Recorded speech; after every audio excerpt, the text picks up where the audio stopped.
Wait on.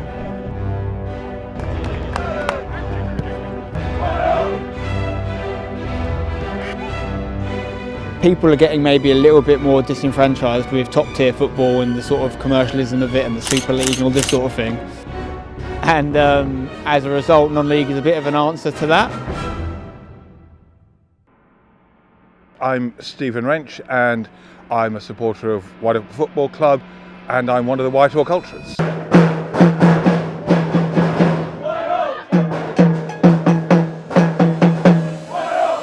We had a whole half season once between August and New Year's Day, I think it was, when we didn't win. But, you know, a bunch of us still came and we still sang. And curiously, maybe that's the best experience too, because we sing all the way through a match. And so I think it kind of doesn't matter. There's a real camaraderie, even when your crowds are down to like 50 or 60. And the other Tuesday here it was 91. It doesn't really matter. And sometimes the smaller crowds are the ones that are funnier. Hi, my name's Jack and I support Brighton and Whitehawk. Whitehawk have been coming down here probably since they're back in the National League South about almost 10 years ago now. And it's just kind of, I don't really like watching football on TV, so I'd much rather just watch local non-league football rather than that.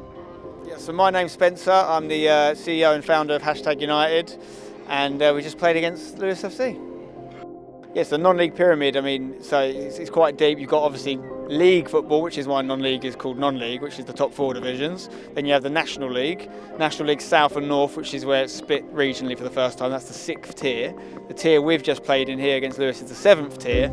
And it kind of goes down really to about the 11th tier until you have a kind of break. To get into that 11th tier, it's not as simple as just getting promoted. You have to apply for that promotion. There's certain ground grading rules that kick in which make it more than park football, which is just a rope round a pitch. Lewes is a great example. It's a really good setup here. They've got famous stripping pan ground, but all the other things that you need, like the toilets and the changing rooms and the access, they're really important.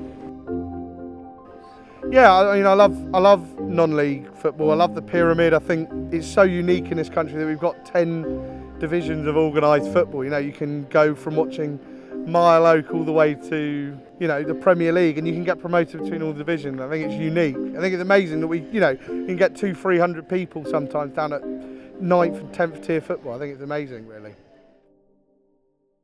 Non-league here at Whitehawk at the Enclosed is thriving. Our gates are up. I think it helps to have a winning side. I think that people come for the non-league experience.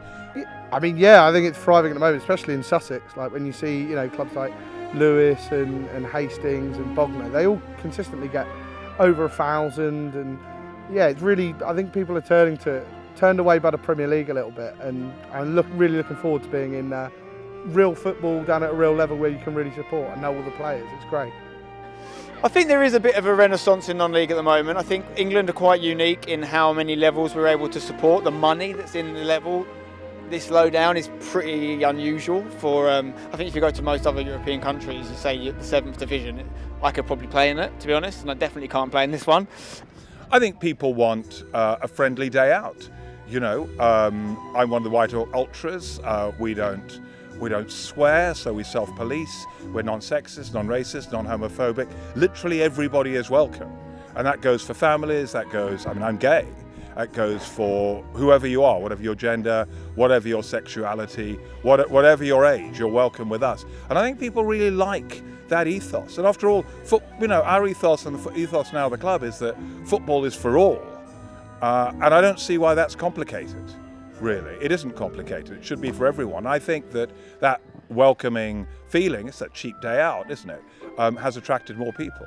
So obviously football clubs like Lewes have a real genuine connection with their local community, and I think it's a really important part of it. And I think a good non-league club has got that that affiliation. It's a bit different for us because we're a team that actually hasn't got a place in its name, controversially for some.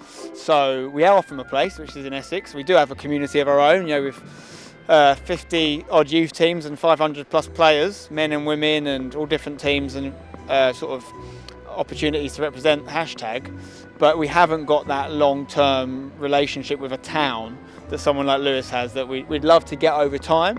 But it is an important part of a football club. I think it's a very traditional part and one that we need to do. I think Whitehawk do loads in local community. I mean, Whitehawk's one of Brighton's probably most deprived area. It's got a bad reputation, but I think they sort of thrive upon that and really give it a good name for what it's worth, because there's a lot of great people who live in this area and involved in this club. Yeah, I think the fact it's always important to have a good amount of fans at this level. You know, you can really interact with the players, so everybody will know who they are. I think it's great, really. I mean, I had a nasty incident in Rome, and it was really great the level of support the club showed to me in this situation, considering they didn't have to, especially at this level. So it's really good. It provides a focus for people to come. You know, I live nearby. I don't live on the Whitehawk estate, but I think certainly for people on the Whitehawk estate, the club has its roots here. It was founded after 1945, after the Second World War, and the idea of it was to provide a place to come and a place for young men coming back from the war to play, and was hugely successful. And I think that has gone through the years. The club has built with under 18s. It sponsors the Crew Club on the Whitehawk estate. There are regular fundraising drives. Local children come here and so on. So I think there is all of that outreach. Always more can be done. So FA Cup replay is going to be coming out obviously from the first round proper onwards, and I can understand why it's happening from the top level with regards to protecting players, because they're playing an inordinate amount of games at that level now. But I also understand the huge frustration from the non-league clubs, because getting to that first round proper is especially if you're coming from this level, and a unique opportunity to make money that can genuinely change your club forever. Certainly fund it for a number of years. Some clubs probably been saved from not existing as a result of those games. I think it's a real shame if they get rid of FA Cup replays. It means a lot to clubs at this level. I know that Whitehawk had an amazing replay down here about quite a few years ago against Dagenham and Redbridge. So it was really, really good to keep that, and it made a lot of money for the club. So to get rid of it just sort of for no real reason would be a real disappointment, really, in the whole situation. Like, it seems like it's only the Premier League who want this gone, and it should be a decision made for the whole football pyramid, because they're all involved in the FA Cup. In terms of the replays, what are you robbing us of? You're robbing us of, if we get first round proper and we draw, and say we draw away, you're robbing us of the opportunity to bring a team here and to burst the gates with fans, to get a capacity crowd here. You're robbing players and fans of the experience. And actually for what? For Premier League convenience. And I think the thing that really seems to upset people, certainly got me, is that there doesn't seem to have been any consultation with people at our level at all. It's as if we're taken for granted.